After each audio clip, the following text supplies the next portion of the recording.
blocks, but the same damn vibe. Took some L's, but we're still on toes. Too locked in, cause we don't do slow. Yo, it's easy and I'm down with the Zal. I'm making friends with the MIDI punks now. It's all about that Web3 community. A rising tide lifts all boats, and that's about unity. Yeah, my name is OS, I'm brand new to Web3. I can make that shit bounce. You try to mic check me. Here's my little shout out to the MIDI punks in the South. And if you didn't know, let me tell you, the time is now. Zal and MIDI punks and Zal. Zal and MIDI punks and Zal. Zal and MIDI punks side by side. Different blocks but the same damn vibe. Took some L's but we're still on toes. Too locked in cause we don't do slow.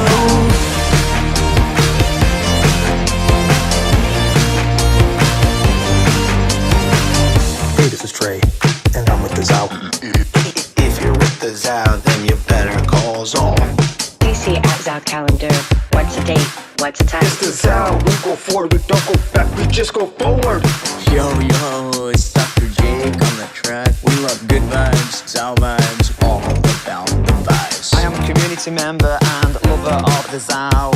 What up, MIDI punks? It's Samantha. I'm from the Zal. Zal and MIDI punks and Zal. Zal and MIDI punks and Zal. Zal and MIDI punks side by side. Different blocks but the same damn vibe. Took some L's but we're still on toes. Too locked in cause we don't do slow.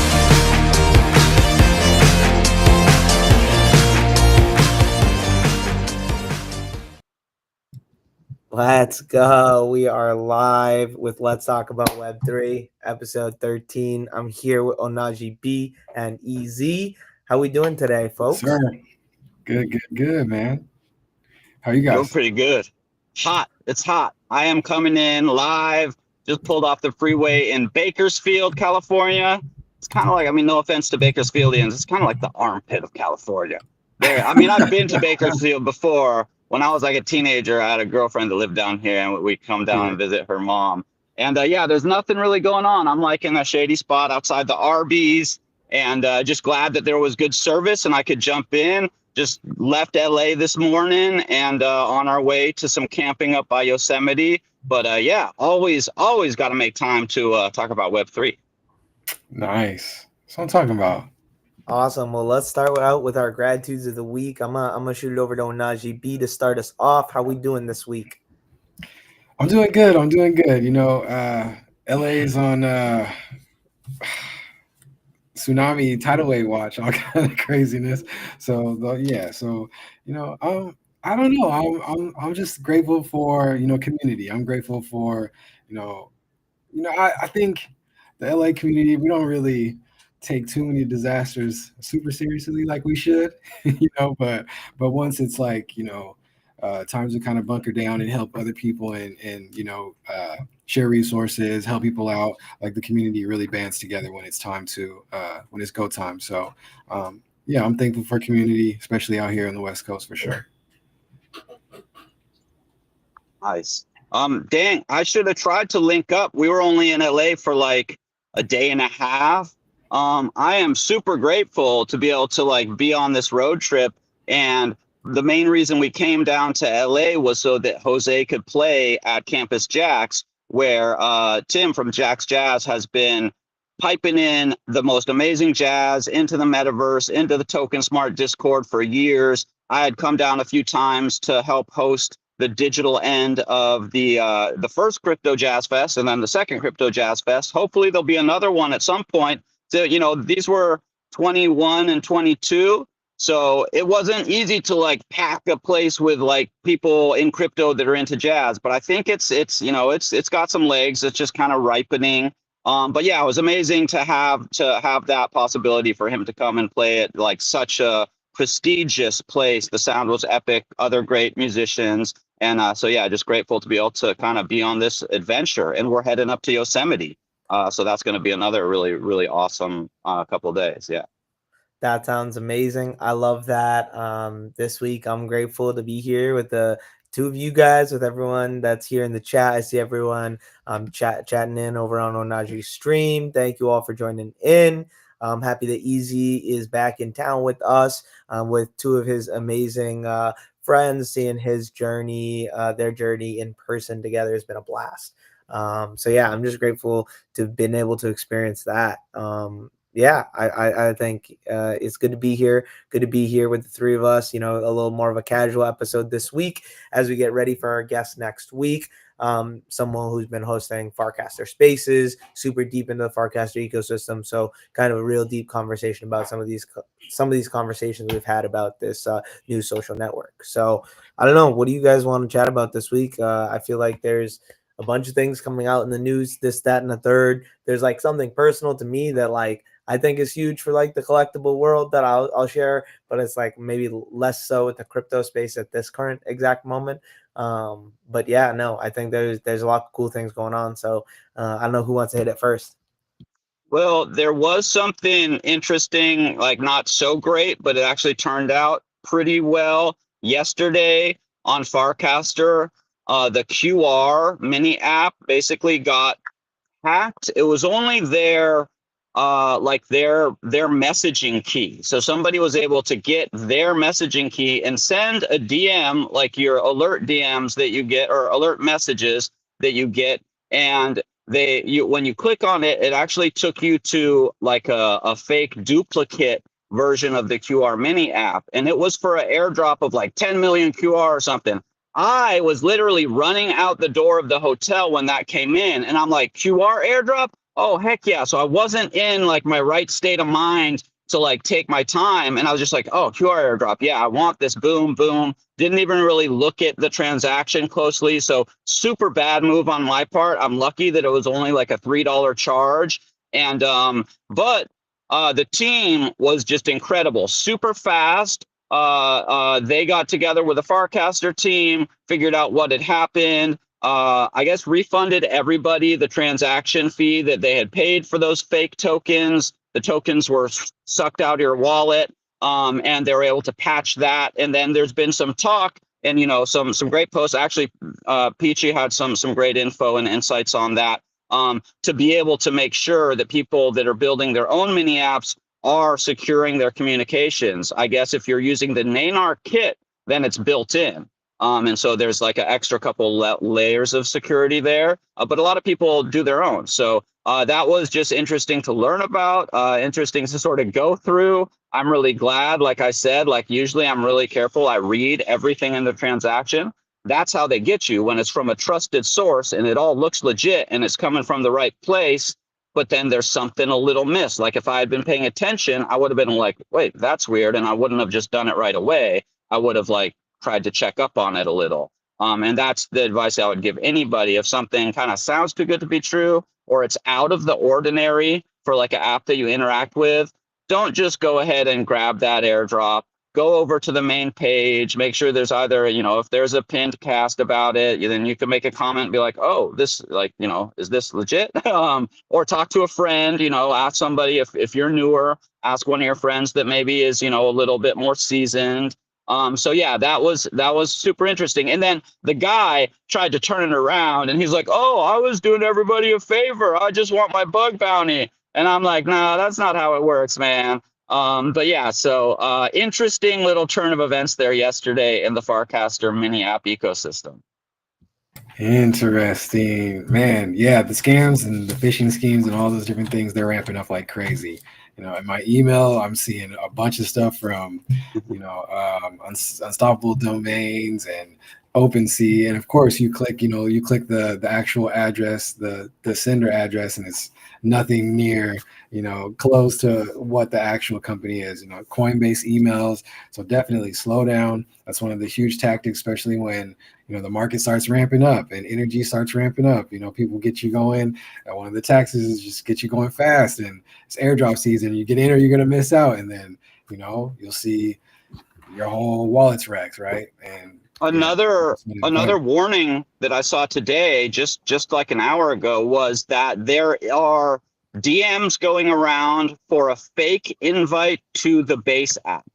So that's another one to like have a heads up on. If someone's like, oh, I have a invite, click this link and you're going to get on the base app. I'm not exactly sure what the link does, but it's something bad. So, double, triple check. There's not like people giving out willy-nilly freaking invites to the new base app. I signed up on the wait list. I'm still waiting for my email, my legitimate email to come in and be like, okay, it's your turn. So yeah, that's another thing definitely to keep an eye out for. Yeah, that just those extra seconds that it takes to go in, dive in, and do a little bit of extra research, will save you, that much headache in the long run for sure. So I know it's sometimes, it's a hassle, right? Sometimes we'll miss out on some amazing 10x, 100x plays because we're slowing down. But that one time you don't do those due diligence, take those due diligence steps, and you get wrecked. It's like all of it was for naught, So yeah, 1,000%. And most of the time, although we dream, those 100Xs are like, 1 in a million. Like it happens, but like it ain't worth risking everything else that you've built up. So yeah, it's always better just to be super like slow. There's no like, if someone's pressuring you, like you got to do this now in the DM and they're like, it's going to be gone in like 30 seconds. Like that's not legit. Things don't work like that. 100%. I think that's like the biggest thing in the space is understanding that, like B said, slow down. That's the first step. And then the second thing is if like anyone's pushing you to do something urgently, to like take a second look, right, with someone else. I think those are two amazing pieces of advice for general internet security and safety and hygiene, right? It's just unfortunate also that we're starting to see those kind of tactics and things like end up over on the Farcaster ecosystem. It's like, it's unfortunate, but bound to happen. With the growth, it's like bound to happen. And then when, Bitcoin and Ethereum and like BNB and Sol, when all these things are sort of going up and you've got like a positive market, that's when, and then you have mini app craze on top of that in Farca. So, and then you have base app dropping. So like there's all these, it's like a trifecta of like, good things. And that brings out the tidal wave of scammers. And so, yeah, you got to be extra careful. I'm sick of all these tidal waves. Easy. No, I'm just kidding. I know. I just want a nice slow ride up. Too funny. Too funny. I mean, the only other thing on my radar, guys, that was taking all of the attention on my timeline was all this Zora stuff and the creator coins. And it seems to be like the massive wave of people, found that. So, yeah. I bought some DGen. It was only like $10 worth of DGen and another $10 worth of Zora. Just, I'm looking, I'm watching, I'm going to be buying little bits here and there because with all this action from base app as well as Farcaster using Zora token, there was like, I just minted my second Zora post coin, whatever, because there was a contest running. So I'm like, oh yeah, I'll jump into this, maybe get a little, like they have a bunch of OP to give away to people. Like the more interactions your post gets, like the more part of those rewards you'll get. I actually hadn't barely looked at my Zora, and then I got on the other day to make this, and it's like the EZinCrypto, my like creator coin market cap said like $50,000 or something. And I'm like, what the fuck is that? I had one token that I listed. Like this has got to be something like that's not the liquidity. It's not actually, I can't like get 50K from that or something. But it's interesting just to see people are speculating and people are buying and trading and selling all these new coins, different opportunities. So it is like it's exciting. It's super interesting, and it can be sort of overwhelming at times. You see numbers like that and you're like, wait, am I worth that? Or like, what is this? And so, yeah, you got to always kind of, I think, take a breath and be like, okay, don't freak out. Just like kind of keep doing what you're doing, keep creating, keep, branching out and meeting people that you can collaborate with or just have a good conversation with. And you slowly, organically grow it without like, falling too far into the hype cycle. That's when you get got. 1,000%. What are you doing over there? Easy. Mine's only at like 18,000. Yeah.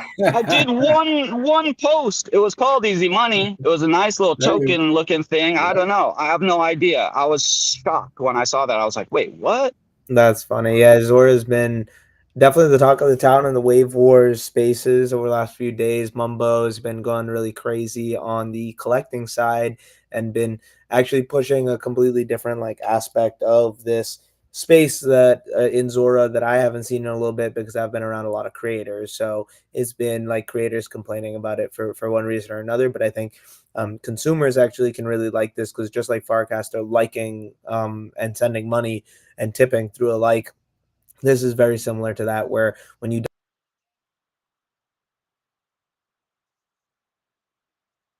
I think I lost okay, him. cut out. Oh, there you go. Okay, there we go.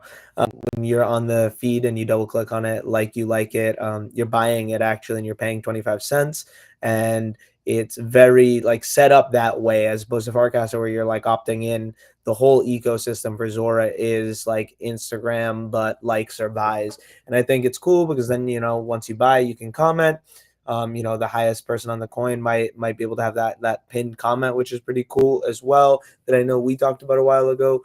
I think there's a lot of challenges. I mean, I've seen on the timeline a couple different people who didn't mean to have tokens that just because they logged in, they automatically had creator coin created. So there are definitely challenges with it. And then like going back to that Farcaster conversation, one or two of the first people that I was trying to onboard onto Farcaster were like, okay, but like what about hacks and scams in like the ecosystem? And I didn't really have a good answer for like anything other than like, okay, like the team will look into it and like censor it, but on like a client level and not a protocol level, and that's like a whole different conversation, right? But like even on this just like Farcaster app client, it's like, okay, how am I supposed to know that anything out there is legit? Like, right, is the app trying to verify that? No, right? Because it's a on your own, do your own research kind of mentality. So really understanding, just because we are on this social media app doesn't then automatically remove all of that. So I'm actually One working on the back end here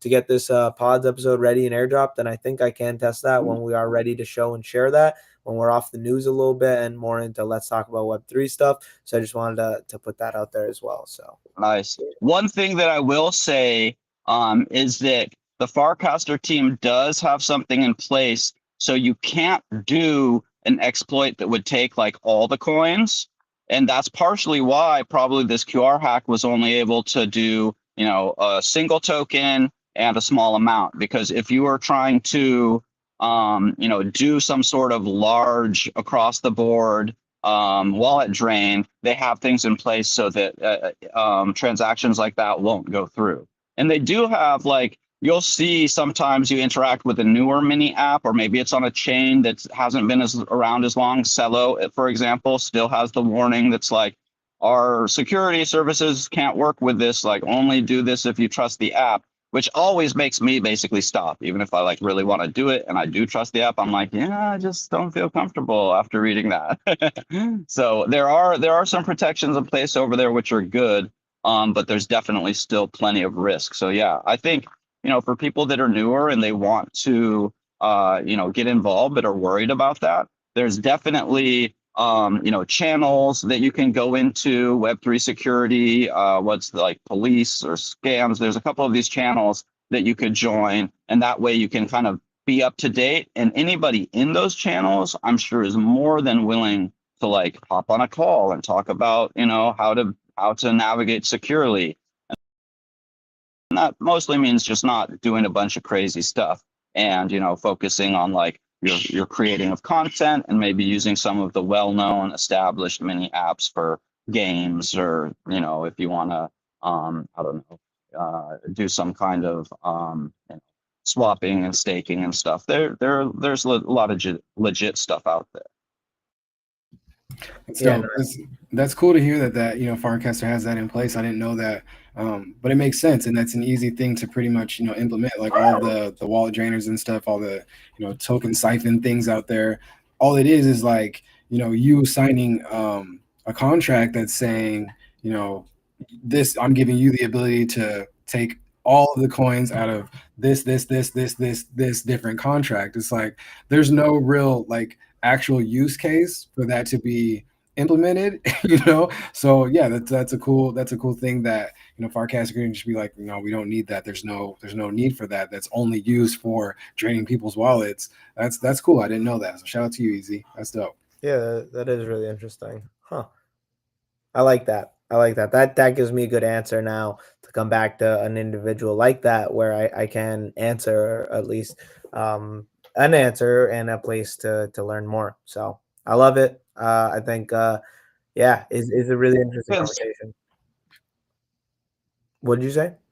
So it gives you some peace of mind. kind of Yeah, peace of 100%. mind that even if you did mess up, it's like whatever, if you're spending soul and you interact with something that is nefarious, maybe they can get your soul, but they can't get your ETH and your USDC. Yeah. So there's no real legitimate reason to give somebody access to a bunch of coins in one transaction. So yeah, they've been able to basically make a across the board like stop for any type of contract that would try and do that.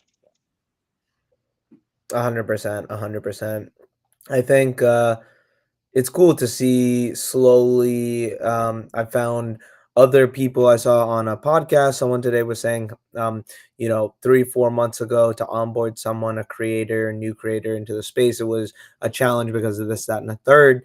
And now, onboarding a creator right into the base app on the Farcaster ecosystem can leverage that creator into using all of these tools all in one place. So that I think is a huge like plus point that we didn't even have 3 months ago, right? That like we actually do potentially have a place that, I mean, right now the three of us don't have invite codes to the base app, but like in general, right, like that is a place where people can be onboarded and see the power of Zora, base, Farcaster, all of these things all in one in the base app, right? So I think it's gonna be a cool place to be able to showcase like the beginning of the Web3 journey for people. And I think that'll really help people get a little bit more of an understanding of like the broader ecosystem and things that connect just naturally in different hierarchies, right?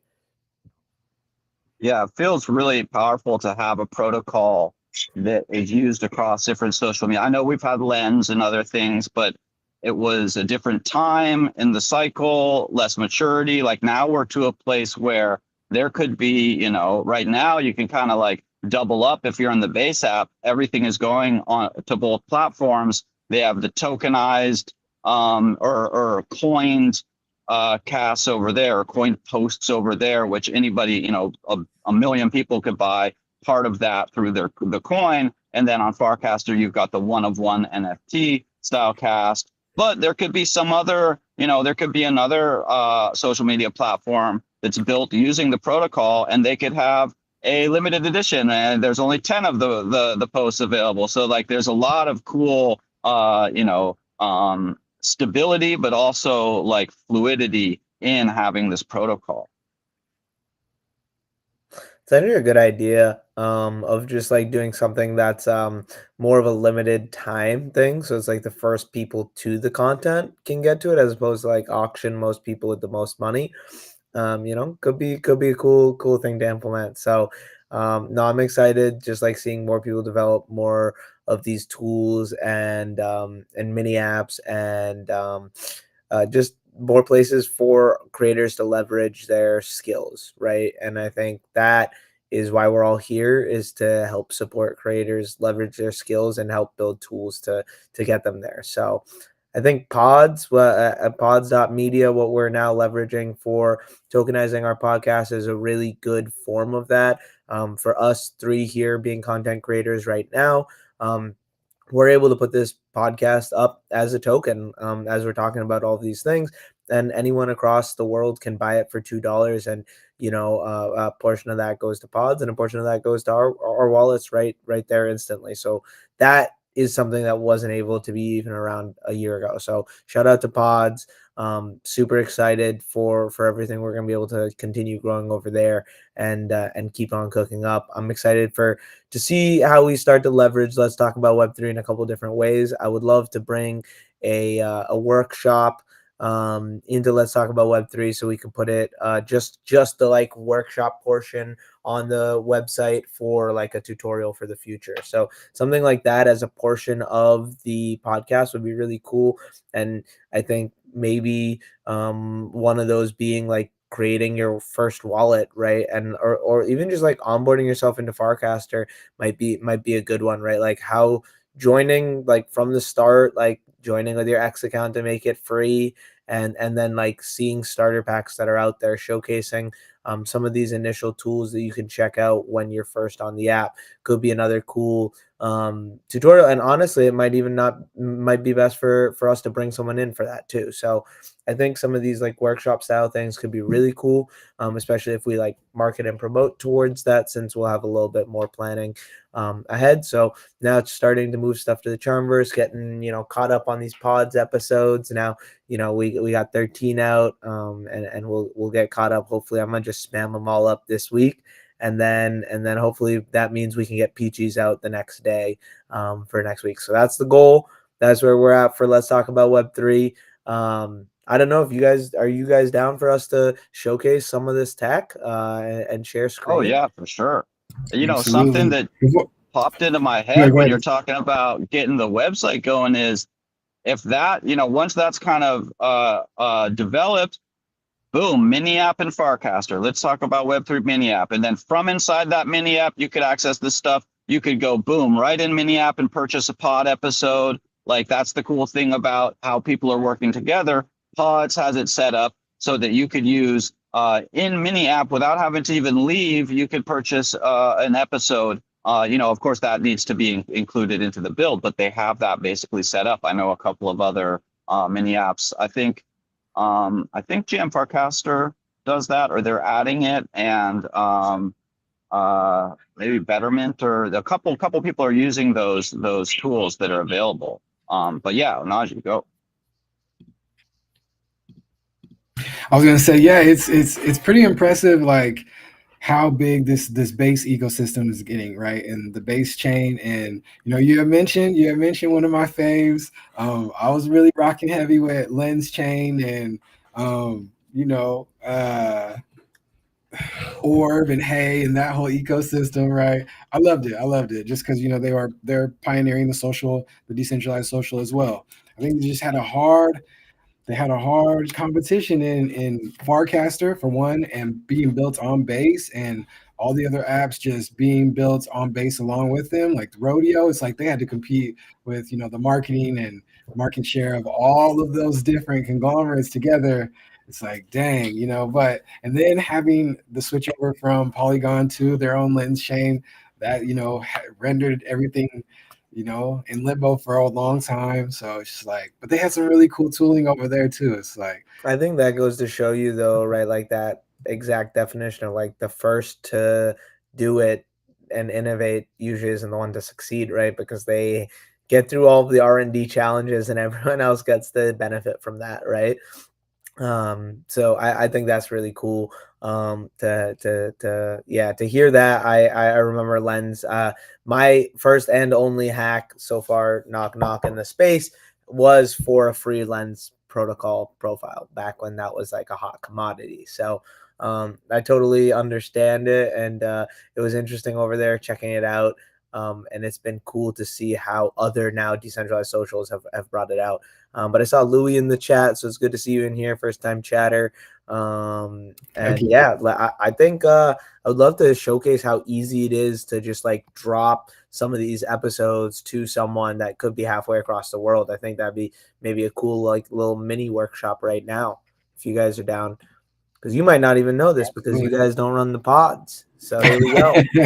Put us on game. This is our pods dashboard here, where we can check out all of our different episodes. So you can see we're on episode 13. We got episode 7 out now, so you can see I'm 5 or so behind, which we'll get done this week. But what's really cool is we have this episode here, episode 7, that we did with Will T.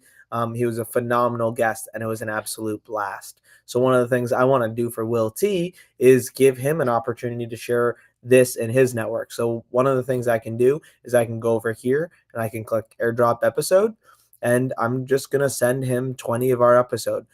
So I preloaded actually a CSV with the account for Will T and added 20 tokens to that. And it says here, one address, 20 tokens. And let's see. I haven't actually done this part yet, but we'll see how easy it is. Loving it. Loving it. There So we go. This is transaction. This is pods.media. That's all built on the base blockchain. And these tokens you're attaching our YouTube episodes, right, to these to the blockchain, which is pretty cool. So people can collect up the different episodes and hold those as, you know, some tokens, some mementos, and all kind of things. And as we grow, hopefully There we go. will grow too. Heck yeah. It's there. Let me share again. Sorry, wasn't sure. It's super cool to have. So yeah, you can see right there. It went from 2 to 22. We just sent 20 right over to Will T for him to share with his community. So it's that easy. And it's really cool because now if we go in here, I wonder, okay, yeah, I mean, that makes sense. But yeah, so it'll be a really good way of being able to give something from the episode as a, like, okay, most of the time during a live interview, there's not much that can be done after the fact. Okay, people can listen to the recording, people can do this, people can do that, but we don't know that data, right? Like, we don't know who's listened back to like this or that, or most of the time that data is not shown. So if someone's listening back to something on pause and they're like, oh, I like this so much, I want to collect it, that's a really cool additional distribution lever for after, like, post content, right? So it's been really cool to leverage pods. I'm really excited to continue using it. Like, that was a one-click thing. I think awesome. I also tried out in this last week Hypersub. I guess I can show you that. It's still a little glitchy on my screen, so like I'm not 100% sure. But maybe it's better on Ohnahji. My dashboard doesn't work, but my profile does. So I guess I can show that. So I created a little hypersub this week. Zaal.eth, a little BetterCallZaal subs here. And it's very simple, very easy. Oh, maybe not. Okay, that's what I thought. And essentially, for chat, this is like a blockchain or crypto related subscription model, right? Because we're all on Twitch, we know how the subscription and stuff work over here. Exactly. Well said. Yeah. So it doesn't look like it's been fixed yet. I've reached out to the team and they're working on it. But it will be really cool to be able to create a Let's Talk About Web3 subscription that we can do that is potentially less than purchasing all of these podcasts in a month, and be able to airdrop, just like we showed you guys there, to all of the subscribers. So I think ways like that, where we can use these new rails to monetize that community in a different way, for me is like the really cool part about this ecosystem, because that, I feel like, is what makes us a little bit more unique than the average podcast. So like, that's one of the things where I'm going for personally. I'm a big, and I know these two are as well, like experiment, break things, and move quickly kind of people. So we're just excited to try things out. We're excited to now try out this new method of like sharing these podcasts with our guests.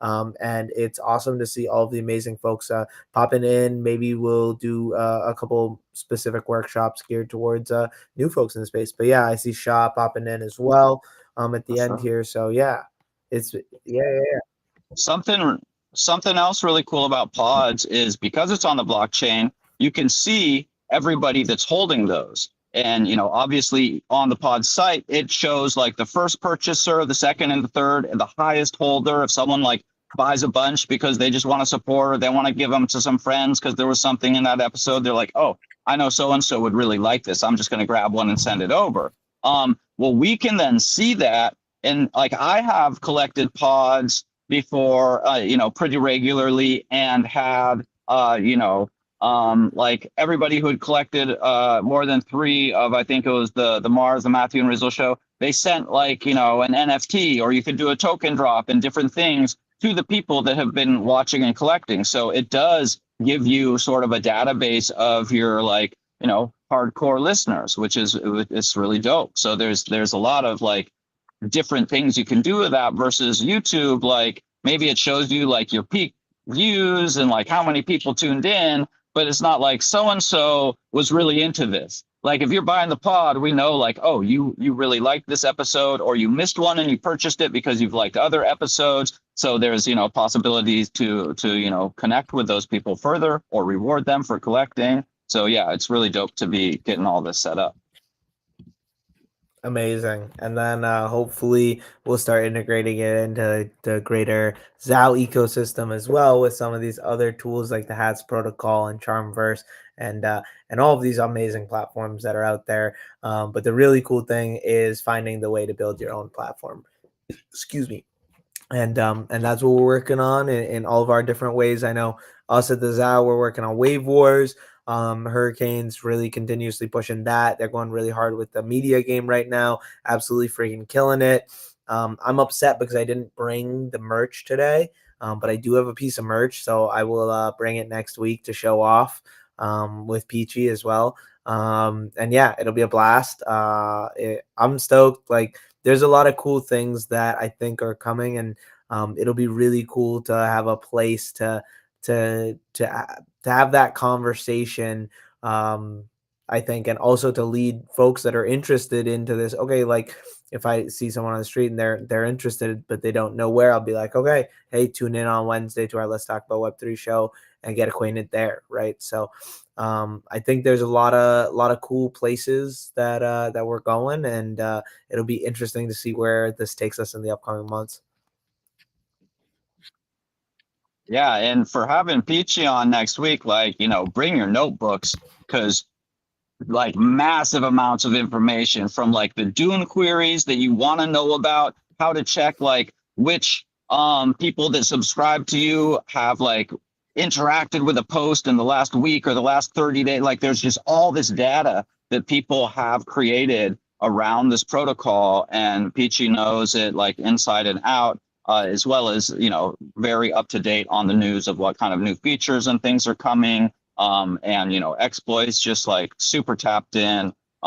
She hosts the State of the Union on Mondays in Farhouse. And that's where I've probably learned the most about everything from, the leaderboard to like, mini apps to how to use these Dune queries and find out information about your own account or about your followers, the people you follow. So that's going to be a really, really dope episode. 1,000,000%. Are you guys ready for my collectibles? Absolutely. Okay. Always. So, you know me, collectibles guy. Yeah. So my favorite retailer just announced that they are officially going live with this. It's called Push Start Arcade, and it is by the GameStop company, and they've created this unbelievably good flywheel of creating. I don't have access to this beta right now, and I'm really upset. I've been spamming the Ethernet right now to try and get it, but they've created this place where you can join in and essentially buy different power packs, just like trading card packs. I believe right now they have Pokemon and football. So you get these cards, and these cards are stored in a vault. So they're digital cards, but they have an actual physical card that's there. So people can actually trade these cards. Okay, here we go. So this is what it looks like. So you have multiple different types of packs that you can buy all the way up to $1,000, and you can choose Pokemon or football. And in that pack, you're guaranteed to get different cards, and you can potentially immediately sell them as well. They take a 10% fee if you immediately sell it back, and I believe if you sell it on secondary after immediately, it's like a 6% fee instead of 10. So you can pull like some of these cards and immediately be able to sell it back. And as a company for them, it's really profitable, and they're able to do all of this because of the fact that these are all digital assets of physical assets. So they can be shared essentially just like a digital asset, but can also be redeemed for a physical asset if that individual wants it. It can also be sold on eBay, but not have to worry about shipping and all of these other like things that come along with like physical in real life hardware of anything. So like to me, this is like a huge level up for collectibles. They're partnering with PSA, so like these can be graded as well. They have like a lot of cool things coming, it seems like, but I don't want to talk about too many things that I'm not 100% sure. Even I haven't done enough research into, but this is definitely something that I wanted to mention because it's something that I've been invested in for the last 5+ years. Maybe not 5+ years, 4+ years. And it's definitely like one of the few places that I truly believe that there is good business happening. And mostly because the CEO of this company is taking $0 in compensation. So he's not taking these, multiple billion, multiple million, multiple figure million, compensations while the company is barely profitable, right? So that is really cool to see, and he's put a lot of his own money into it and like sees the turnaround in going from a dying brick and mortar store to a digital assets retailer. And it's absolutely insane to see like the growth and everything that's coming. And this is also with $9 billion in cash and Bitcoin. So yeah, that's like it's gonna be always my bull case of the week. So like my bull case of the year, my bull case of my life personally. But yeah, that's my like. I can finally confidently say like people are ripping open packs as of yesterday. Like this was announced 2 days ago. It's been tinfoil for like a year and a half in like the subreddits and stuff. So for me to like now be able to say all of this on a podcast with confidence, like is really exciting, and to just like be able to continue to showcase more of the digital asset juggernaut that GameStop is going to become is going to be exciting. And yeah, not a lot of people in Web3 really know about the whole story. So whenever I meet folks that do, it's really interesting. So my whole X feed now is GameStop stuff. Yeah, I just liked a couple things, and the algorithm completely changed. Plus, like so many more people are posting about it too. So yeah, it's interesting. I don't know if you guys have thoughts on that. I know we've talked a lot about it, but this is like you can see tangibly like this isn't just like some some hype thing that doesn't have precedence. It's like people just spent however much money yesterday, and that's like the profit margin on that is insane because it's digital collectibles. And that's the perfect, like, when people say like, oh, we're early, we're super early, you know what I mean? This is the perfect dive into real world assets, even if it's just starting with like something that makes sense as collectibles, right? We've already had, collectibles that were just purely in the digital realm, but now, backing it up with assets that actually exist out there. That's the next play in real world assets. And people have been, dabbling in it and talking about it for a long time. It's pretty cool to see, a juggernaut like GameStop to kind of, reinvent themselves and step into this, this emerging tech space, especially because we know how the quote unquote retailers, they die off, they don't innovate. It's like, it's cool to see this one was almost at the verge, but they're like, nah, let's play, let's innovate. It's exciting to see. Yeah, for sure. I mean, like it's really hard once you get to corporate to become like agile enough to transform with trends, right? Like once you get to a certain scale, it becomes impossible to change because you have to change the whole organization to do that. So like finding ways, I think this is like one of the most important skills for like Web3 founders, but also Web3 startups, is like the ability to have an agile team of like, okay, these three people are working on the core product, and then now we have like these miscellaneous people that work on different things. But if on a whim there's an opportunity that arises, these people, can mobilize and immediately start attacking that, right? That vector. And hopefully, because it's so new, attacking it at a faster pace than other people are, right? So the ability to be agile is so important. And I think that's like what you said right there is like how do we, or one of my biggest questions has always been like with like business is how do you scale an organization but also keep that like inner culture that creates the organization, right? Because at a certain point, once you scale to a corporate level, you can't just have this like, ah, man, I'm going to kick it to the man type attitude, because like you become that, right? So it's like, if you come into it with that like attitude, what's your end game if it's not this like corporate juggernaut? How do you splinter that off? And I think it's really cool how every single one of us, of the three of us, do that differently, right, in this space. So yeah. I mean, I think that GameStop has an interesting story, and they have learned to kind of like take a hit and keep going and be agile. And I think especially in Web3, you've got to be able to pivot because the markets move so fast. Tools are created, platforms go down. Like, you've got to be really flexible and fluid, and be able to also react to your community quickly and change things up. It's like, when you're talking about how like once you scale up, it's hard to change. Like, that's the same thing. I think with DAOs is once they get really big, how do you hold that core vision from the beginning? So there's interesting kind of overlaps there. That looked sick. That little promo you played, my God, that was dope. The arcade game opening up, Right? Yeah. like, dude, that had me My already. I'm friend like, sent it to me, I want. and I stopped it because I was like, I want to stream this. And then he was like, yeah, bro, I like tried to get the beta key and I don't even have it. So it's like, what are you waiting? Like, so I was like, damn, like I can't even like do this, right?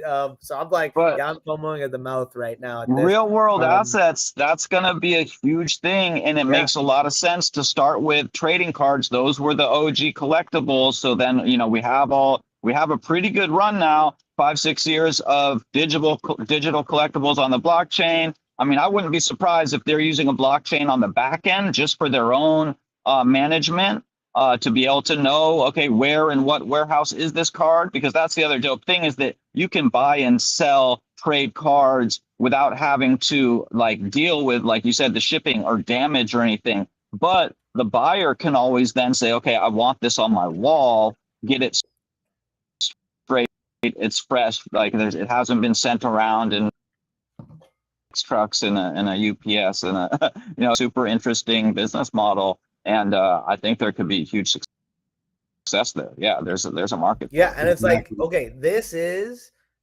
like the perfect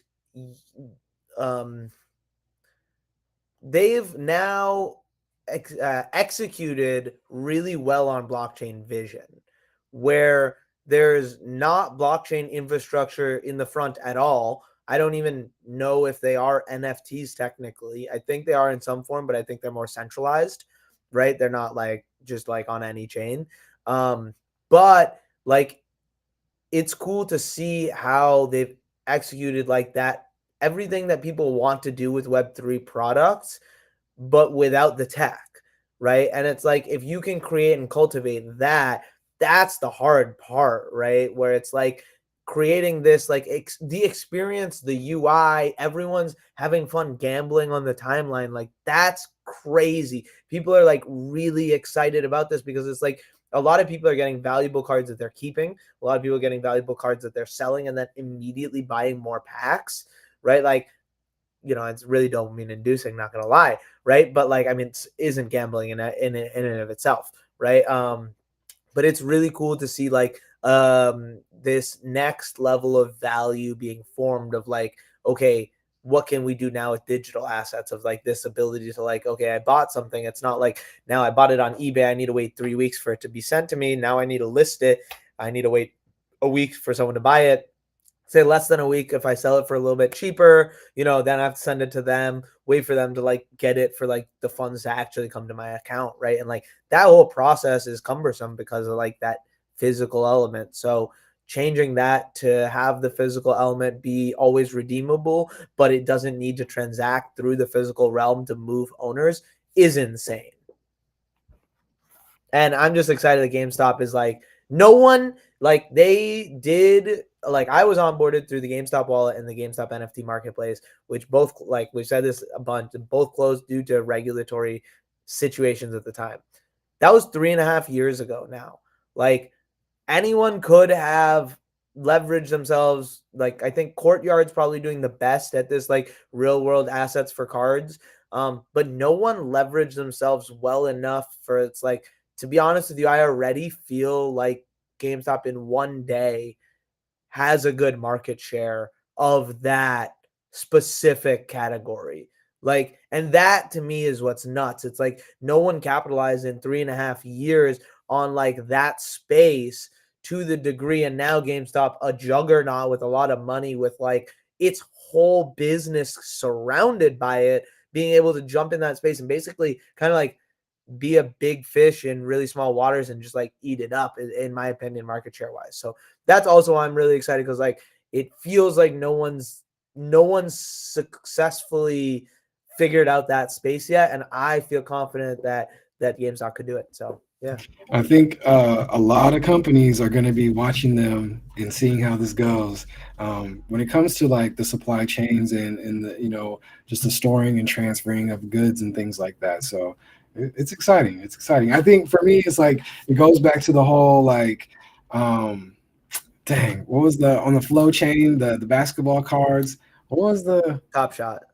Yes, it's like right back to that, but with the physical goods attached, it's like yeah, it's very cool. I also think Top Shot was a little ahead of its time, right? Like, Yeah, if Top Shot came out right now, the stuff that would be around that would be really exciting, because there's other infrastructure for that, right? Like, but when it came out, it was an innovative enough idea that there wasn't stuff for it to be interoperable with yet, right? And yeah, it's exciting. Like, we're at a time where like stuff is working like it's supposed to have intended to for the last 10 years. So now it's time to really build. And like the everything is there for anyone to build now. It's like, what are you waiting for? Let's go build. So yeah, with that, I want to leave us off with our last thoughts. I think Easy, do you want to just rock it out first? Yeah, I mean, just to wrap up on that, this could lend a huge amount of credence to the digital collectible marketplaces, as well as the physical. So this is a massive move, and just stoked to see it. We've been talking about this kind of stuff for years and years. Even if they're possibly using blockchain on the back end, which I would probably are in some manner, NFTs, and being able to have, it sounds like a really successful launch. So yeah, just really join in from the car today and be with you boys, because it's always a great part of the week to get together and have these discussions. And just thanks to anybody that was out listening and jumping in the chat. And next week is going to be a banger, so watch out for that. Yeah, I like it a lot. I think if we can set ourselves up well next week, I think we might be able to offer folks the ability to get a pods episode just for chatting. So that could be fun too. Maybe we'll do something like that. So for all you folks in there chatting, check out pods.media. Check out that QR code in the top right. I don't know where I am. I don't think I was pointing at it initially.